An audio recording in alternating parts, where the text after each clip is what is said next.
The Earth, frozen and alone, exiled into deep space. Jupiter, the only remaining planet orbiting the Sun. No, it's not a premise for a disaster movie. It's one of many real scenarios scientists explored in their latest simulations. This time, the threat isn't the Sun swelling or a giant asteroid knocking planets into it like a cosmic bowling ball. It's something quieter and possibly already on its way. A recent study examined the potential consequences of a passing star coming too close. One such flyby could send planets crashing, flinging them into space or mess with their orbits just enough to cause climate changes. But what are passing stars, and how likely is that to occur? Passing stars are normal stars like our Sun that move around the Milky Way. Since everything in space is always moving, sometimes stars pass near each other. Usually it's not a big deal, but if a star gets really close, its gravity can tug on planets like Neptune. That tiny tug can slowly change how the planets move, like a ripple spreading through the whole system. Our solar system often feels like a stable, predictable place, a cosmic clockwork ticking along reliably. But this stability is a delicate dance of gravity, and our Sun isn't isolated. It's moving through a galaxy filled with hundreds of billions of other stars. Scientists study the close encounters between our system and these stellar neighbors because even though they are rare, they can act like a gravitational wrench in the works, with profound and lasting effects over millions of years. In fact, one compelling theory suggests that just such a flyby 56 million years ago triggered a period of catastrophic climate change known as the Paleocene-Eocene thermal maximum.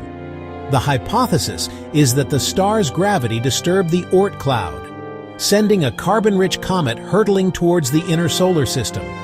The resulting impact could have released immense quantities of greenhouse gases, causing a planetary fever. Earth's global temperature soared by up to 14 degrees Fahrenheit in just a few 100,000 years, a geological blink of an eye. That huge temperature jump radically reshaped life on Earth. The oceans became more acidic, causing a mass extinction of many deep-sea organisms. On land, however, the warmer climate led to the spread of lush forests. This new environment created opportunities, fueling an explosion in biodiversity and leading to the evolution of many modern mammal groups, including the very first primates, our own distant ancestors. It was a world reborn, demonstrating how a cosmic event can directly influence the path of life itself. Looking to the future, we know with high certainty that our solar system has a scheduled visitor. In about 1.3 million years, a star called Gliese 710, a dim orange dwarf, will pass by. Thanks to precise measurements, we know it will plow directly through the Oort cloud. This vast spherical shell of trillions of icy bodies is the source of our long-period comets. Its passage will be like a bowling ball scattering cosmic pins, sending a potential storm of comets careening into the inner solar system. It could be like a bored kid tossing a snowball without looking, but on a scale that could threaten entire worlds. The Gliese 710 event is a known quantity, but it led scientists to ask a more unsettling question. What if a star passed even closer? In a recent study, they decided to explore a more extreme but still plausible scenario. What if a star passed within just 100 astronomical units of the Sun? To put that in perspective, that's only about 3 times the distance to Neptune, an intrusion deep into our planetary system. From our human point of view, it's an almost unimaginable distance, but in the vastness of space, it's practically brushing shoulders.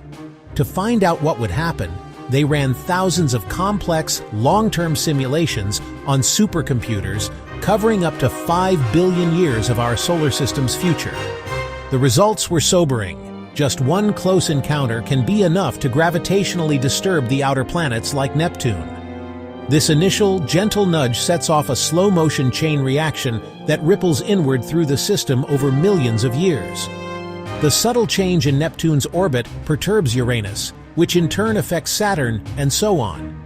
It's a true cosmic butterfly effect, where a distant flutter eventually creates a hurricane, throwing the whole system into chaos. The most frequent casualty in these simulations was Mercury. Its small size and proximity to the Sun make it incredibly susceptible to the gravitational whims of Jupiter.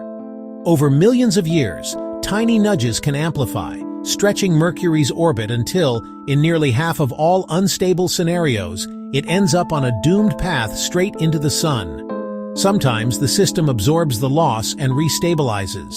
The remaining planets settle into a new stable configuration, like an orchestra that keeps playing even after one violinist falls off the stage. The melody changes, the harmony shifts, but the cosmic music continues. A Venus-Earth collision would be an apocalyptic event, releasing enough energy to melt both planets' crusts and likely merge them into a single larger molten world. Oh well, a similar fate awaits Mars, which could either collide with this new superplanet or be flung out of the solar system entirely by the gravitational chaos. Jupiter happens to be the heavyweight champion of the solar system and our great protector. Thanks to its massive size and strong gravity, it acts like a gravitational anchor, its steady presence dictating the rhythm of the other planets and keeping everything else in check. Without it, chaos would be far more likely. Finally, the most vulnerable ones are Uranus and Neptune. Sitting at the distant edge of the solar system, their vast, slow orbits make them susceptible to long-term gravitational nudges. They're the easiest to knock loose, and in many simulations they get ejected entirely, doomed to wander the galaxy alone. If Earth were ejected, it would become what scientists call a rogue planet. Drifting through the cold, dark void of interstellar space with no sun to anchor it, the surface would freeze solid and the atmosphere would collapse into ice. A ghost world in the galactic night. Just when you think space couldn't get any weirder, the universe throws a curveball. Astronomers stumbled upon something that defied explanation, a giant glowing bubble in space. What made it so strange was that it was too perfect to be real, an object so geometrically flawless it seemed unnatural. It's a perfectly round sphere. In a universe defined by messy, chaotic processes, this precision was baffling, and scientists are stunned. They named the space bubble Teleios, which means perfect in ancient Greek. Its very existence challenges our fundamental assumptions about how structures form in the cosmos. Normally, such explosions like supernovae leave behind messy, uneven clouds of gas and dust. But Teleios was different. It had no messy tendrils or uneven brightness. And the newly discovered one looked like someone had drawn it with a compass, a clean, crisp circle against the black. Orbiting silently above us is a relic of the space race, Cosmos 482. Launched in 1972, this capsule was built to survive the extreme heat of another planet, but something went wrong. A rocket failure left it stranded in a long, looping orbit around Earth, a ghost of a mission. Its intended destination was Venus, Earth's evil twin. It's the hottest planet in the solar system, with temperatures reaching 860 degrees Fahrenheit, hot enough to melt lead. The atmospheric pressure is over 90 times Earth's, and its clouds are made of corrosive sulfuric acid. This is the hellscape it was built for. After 50 years, its orbit is decaying. In May 2025, gravity is predicted to pull it down. It's coming home. Built to survive re-entry through Venus's atmosphere, its 1,000-pound core will almost certainly survive ours. The problem is, its tumbling, uncontrolled descent makes its trajectory unpredictable enough to crash anywhere. And it's just one piece of a much bigger problem. As of early 2025, about 11,700 satellites are active. But with roughly 14,900 in orbit, that means over 3,000 are no longer operational. Add to that millions of smaller fragments, from rocket boosters to paint flecks, all whipping around the planet at over 17,500 miles per hour. At those speeds, just one crash can trigger a chain reaction called the Kessler syndrome. Each impact creates more debris, leading to more collisions, until Earth's orbit turns into a demolition derby. This cascade could render low Earth orbit unusable for generations, crippling the satellite networks we rely on. Cosmos 482 wasn't the first space object to come crashing back. In 1979, the world watched anxiously as NASA's Skylab fell back to Earth with only partial control. Pieces of the 77-ton station rained down across Western Australia, a stark reminder that what goes up must come down. But the dangers orbiting our planet are matched by mysteries in the cosmos beyond. Astronomers have spotted about a dozen mysterious explosions in space. Nicknamed LF bots, they are incredibly bright, yet fade in days, far faster than a typical supernova. No one really knows what they are or why they're happening. One leading theory points to a cosmic monster. Some space scientists think that elusive intermediate-mass black holes, the missing link between small stellar black holes and supermassive giants, might be the culprit.